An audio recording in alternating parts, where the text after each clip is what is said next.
এইভাবে যদি লতি রান্না করা যায় তাহলে স্বাদ বেড়ে দ্বিগুণ হয়। পাতুরি, মাছের মাথা দিয়ে, চিংড়ি মাছের মাথা দিয়ে তো অনেক খেয়েছো, এইভাবে একবার করে দেখতে পারো। ভিডিওটি স্কিপ না করে পুরোটা দেখার অনুরোধ রইল। নমস্কার বন্ধুরা, আপনারা দেখছেন কুকিং হাউস অফ অনিমা। আজকে একটা লতির রেসিপি তোমাদের সাথে শেয়ার করব। চিংড়ি মাছ দিয়ে লতি, মাছের মাথা দিয়ে রুটি, লতির পাতুরি অনেক তো খেয়েছো। ঠিক এইভাবে যদি একবার লতি বানানো যায় দারুণ হয়। এই লতিটার সাথে আমি আরও কি কি কুটে নিয়েছি দেখো। লতি তো কেটে নিয়েছি অল্প, তার মধ্যে নিয়ে নিয়েছি আলু ছোট ছোট করে কেটে, ঝিঙে নিয়ে নিয়েছি আর রসুন নিয়ে নিয়েছি। এই রান্নাটায় রসুনটা বেশি লাগে আর কাঁচা লঙ্কা দেখতেই পাচ্ছ। তাহলে চলো রেসিপিতে যাওয়া যাক। দিয়ে কড়াই বসিয়ে দিয়েছি, কড়াইতে আমি সর্ষের তেল দিয়ে দিয়েছি। এই রান্নাটা আমি সর্ষের তেলেই করব। তেলটা আমার হয়ে গেছে, এবার আমি অল্প একটু হাফ চামচের মতো কালো জিরে দিয়ে দিলাম। আমি অল্প নুন দিয়ে দিচ্ছি, কাঁচা লঙ্কা দেবো তাই জন্য। এবারে যে আমি রসুনটা থেতো করে রেখেছিলাম সেই রসুনটা আমি দিয়ে দেব।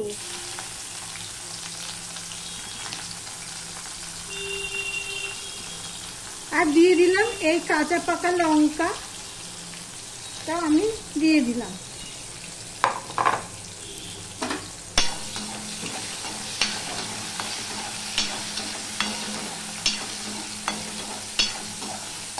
দেখো রসুনটা লাল লাল হয়ে ভাজা হয়ে গেছে।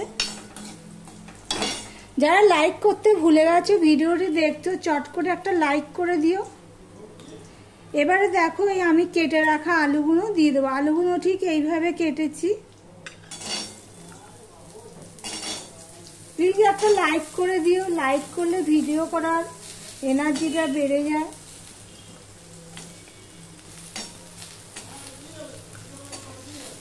আমি তো নুন দিয়েই দিয়েছি তেলের মধ্যে। এগুলো আলুটা দিয়ে আমি একটুখানি ভেজে নেবো। একটুখানি হলুদ দিয়ে দেবো, নুন তো তখন দিয়েছি, নুন এখন আর দেবো না। দিয়ে আবারও আমি ঢাকা দিয়ে দিচ্ছি। আলুটা দেখো মোটামুটি ভাজা হয়ে গেছে। এবার আমি এখানে এই লঙ্কার গুঁড়ো দিয়ে দিলাম। এটা একটু ঝাল ঝাল হবে তাই 1 চামচ লঙ্কার গুঁড়ো দিয়ে দিলাম। 1 চামচ ধনের গুঁড়ো দিয়ে দিলাম আর জিরের গুঁড়ো দিলাম হাফ চামচ। মশলাটা কষানোর জন্য একটু জল দিয়ে দিলাম।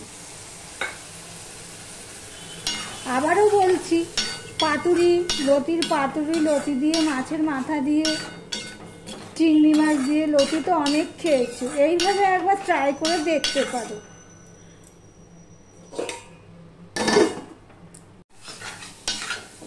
দেখো কিছুটা কষানো হয়ে গেছে মশলা দিয়ে। আলুটা প্রায় অর্ধেকের মতো সিদ্ধ হয়ে গেছে। এবারে যে আমি এই ঝিঙে আর লতি কেটে রেখেছি এটা আমি দিয়ে দিলাম। তোমরা চাইলে লতির পরিমাণটা আর একটু করতে পারো।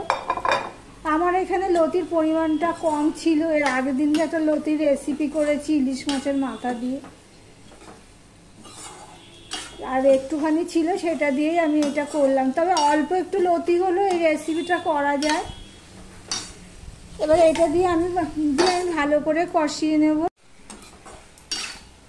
তখন তো একটুখানি নুন দিয়েছিলাম, আমি এখানে আরেকটু নুন দিয়ে দেবো।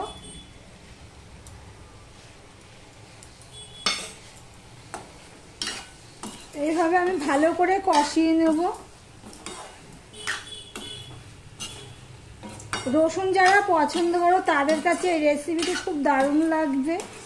এমনিও এই রেসিপিটি খুব সুন্দর হয় খেতে, ঠিক একদম অন্যরকম একটা রেসিপি। আবারও আমি ঢাকা দিয়ে দিলাম।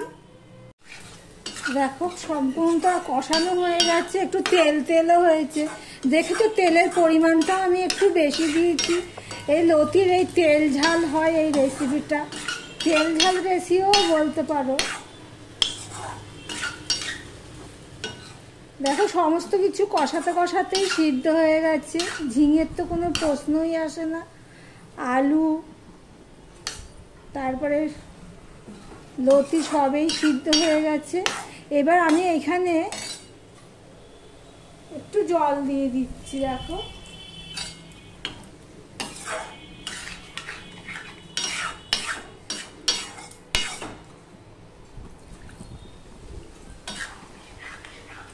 জলটা একটু মেপে মেপে দিতে হবে, তাই অল্প অল্প করে দিচ্ছি।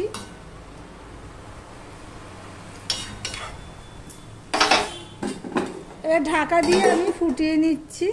দেখো লতির রেসিপিটি আমার হয়ে গেছে, তেল ঝাল রেসিপি সবজি দিয়ে, দারুণ হয় খেতে এইভাবে। এখানে আমি একটা জিনিস দেব, দেখো আমি হাফ চামচ মতো চিনি দিয়ে দিলাম। তোমরা এটা দিতেও পারো, নাও দিতে পারো।